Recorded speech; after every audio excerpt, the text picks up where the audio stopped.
Assalamualaikum warahmatullahi wabarakatuh.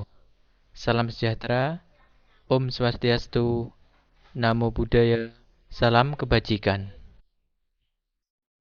Sebelum memulai pembahasan, Sobat KTG semua jangan lupa untuk melakukan subscribe dan nyalakan lonceng notifikasi agar channel kami terus berkembang dan Sobat KTG semua mendapatkan video terbaru dari kami.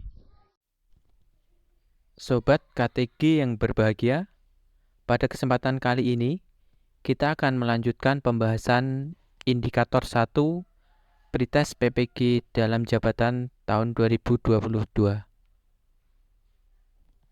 Selamat belajar. Soal selanjutnya masih dengan indikator yang sama. Saya bacakan soalnya terlebih dahulu. Dalam kehidupan bermasyarakat, seseorang harus bisa menerima pendapat orang lain, walaupun tidak sepemaham dengan kita. Sikap untuk menerima keputusan yang ditentukan bersama, walaupun keputusan itu belum tentu sesuai dengan sikap kita. Sikap tersebut sesuai dengan Pancasila, terutama sila. Ada beberapa jawaban yang diberikan. A. Sila kedua dan keempat. B. Sila kedua dan kelima.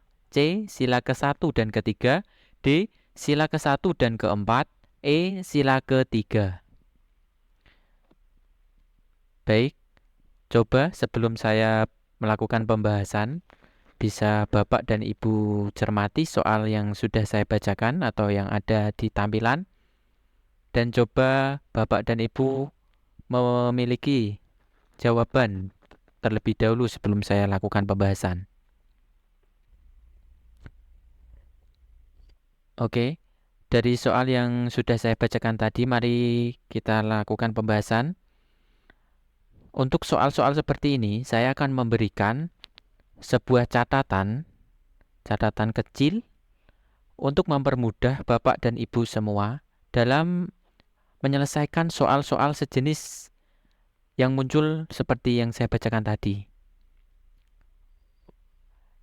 Soal-soal yang berkaitan dengan Pancasila, seperti yang ada pada tayangan, pada sila pertama atau sila ke-1, kata kuncinya ada di agama dan kepercayaan. Pembahasan yang dilakukan pada sila ke-1 tidak lebih dari tentang agama dan kepercayaan. Kemudian, untuk sila kedua, kata kuncinya adalah pada toleransi, kemudian hak asasi manusia dan penjajahan, kemudian kemanusiaan yang adil dan beradab. Itu kuncinya pada kata tenggang rasa atau toleransi. Jadi bisa Bapak dan Ibu catat atau garis bawahi. Untuk sila kedua, kata kuncinya adalah toleransi. Selain itu juga menyinggung tentang hak asasi manusia. Untuk selanjutnya, pada sila ketiga, kata kuncinya adalah pada cinta tanah air. Kemudian lambang negara, olahraga, budaya, kesenian, sejarah, itu adalah kata kunci untuk sila ketiga. Sila keempat, kata kuncinya pada kata demokrasi, politik gotong royong, musyawarah mufakat. Setidaknya ada 3 itu yang bisa dijadikan kata kunci untuk sila keempat. Kemudian untuk sila kelima, kata kuncinya pada hukum, ekonomi, dan keadilan. Silakan untuk Bapak dan Ibu bisa menyimpan catatan ini atau bisa dicatat secara manual. Kata kunci yang dapat membantu Bapak dan Ibu semua dalam menyelesaikan soal-soal sejenis yang berkaitan dengan Pancasila. Untuk soal yang ada pada tayangan, bisa Bapak dan Ibu cermati dari catatan kecil tentang kata kunci yang sudah saya berikan. Maka Bapak dan Ibu harusnya bisa menjawab sila yang menunjukkan atau yang sesuai dengan soal adalah sila ke-2 dan ke-4. Yaitu jawaban yang benar, option yang benar adalah A. Soal selanjutnya masih pada indikator yang pertama. Saya bacakan dahulu. Dalam perjalanan menuju sekolah, pada pemberhentian di perempatan, Anda melihat siswa SMA pengendara motor berhenti melewati guru di marka jalan. Anda akan melakukan apa? Nah, ini termasuk dalam kompetensi kepribadian. Saya bacakan dahulu pilihan jawabannya. Yang A, menegur dengan tegas agar siswa tersebut tidak melampaui garis marka jalan demi keselamatannya. B, menjelaskan di depan kelas tentang kasus yang Anda alami agar siswa Anda tidak melakukan pelanggaran lalu lintas. C, menegur dengan santun agar siswa tersebut tidak melampaui garis marka jalan demi keselamatannya. D, berteriak dengan keras agar siswa tersebut tidak melampaui garis marka jalan demi keselamatannya. E, memotret kejadian itu dan menyampaikan pelanggaran itu kepada para siswa di sekolah agar tidak melakukan hal seperti itu. Oke. Ini termasuk soal yang mudah atau yang sulit, Bapak Ibu? Silakan Bapak dan Ibu memilih 1 dari 5 jawaban yang tersedia dan simpan jawabannya terlebih dahulu sebelum saya lakukan pembahasan. Saya anggap sudah. Oke, dalam soal yang saya bacakan tadi termasuk dalam kompetensi kepribadian, di mana antar pilihan jawabannya ini juga sangat tipis sekali atau sangat kecil sekali perbedaannya. Ada di salah satu jawaban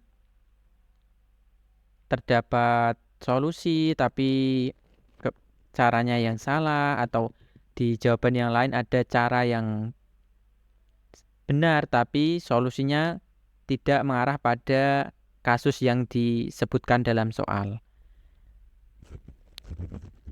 Dari kelima jawaban yang tersedia, menurut saya jawaban yang tepat adalah pada option C, yaitu menegur dengan santun agar siswa tersebut tidak melampaui garis marka jalan demi keselamatannya. Oke, kita kembali ke konteks soal, yaitu dihadapkan pada kasus seorang siswa melewati guru di marka jalan.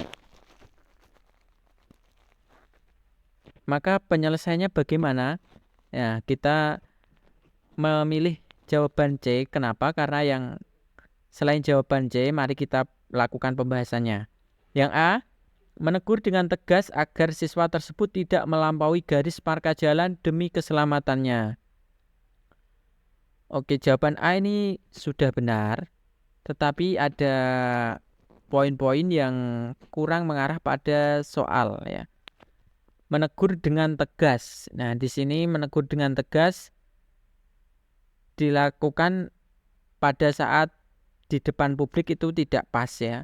Kemudian yang B, menjelaskan di depan kelas tentang kasus yang Anda alami agar siswa Anda tidak melakukan pelanggaran lalu lintas. Nah, yang B ini kesannya membiarkan terhadap permasalahan yang ada pada soal dan hanya dijadikan contoh agar siswa yang lain tidak melakukan pelanggaran yang sama. Kemudian yang D, berteriak dengan keras agar siswa tersebut tidak melampaui garis marka jalan demi keselamatannya. Nah, ini kurang tepat menurut saya karena apa? Berteriak dengan keras di sini yang dilakukan, maka tidak sesuai atau tidak pas bila dilakukan di ruang publik. Ya, cara penyampaiannya yang kurang tepat.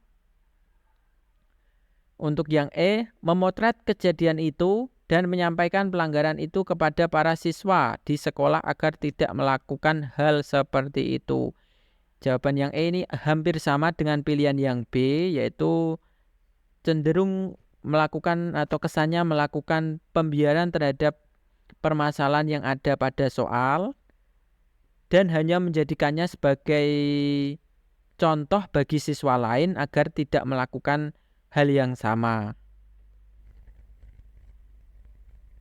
Itu mungkin dari saya, bisa Bapak dan Ibu cermati sekali lagi soal dan jawaban yang ada tersebut.